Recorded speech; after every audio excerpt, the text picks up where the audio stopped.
പരിസ്ഥിതിയുമായി ബന്ധപ്പെട്ട രണ്ടാം പാർട്ട് വീഡിയോയിലേക്ക് സ്വാഗതം.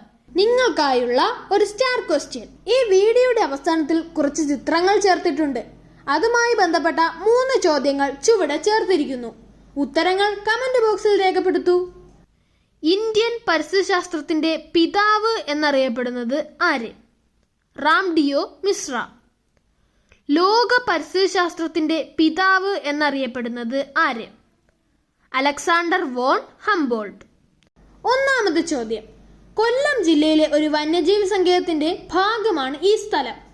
ഏതാണ് ആ വന്യജീവി സങ്കേതം? രണ്ടാമത്തെ ചോദ്യം. ഈ ചിത്രത്തിൽ കാണിച്ചിരിക്കുന്ന സ്ഥലം ഏതാണ്? മൂന്നാമത്തെ ചോദ്യം. ഈ വന്യജീവി സങ്കേതം അവിടെ സംരക്ഷിക്കുന്ന ഒരു വൃക്ഷത്തിന്റെ പേരിലാണ് അറിയപ്പെടുന്നത്. ഏതാണ് ഈ വൃക്ഷം?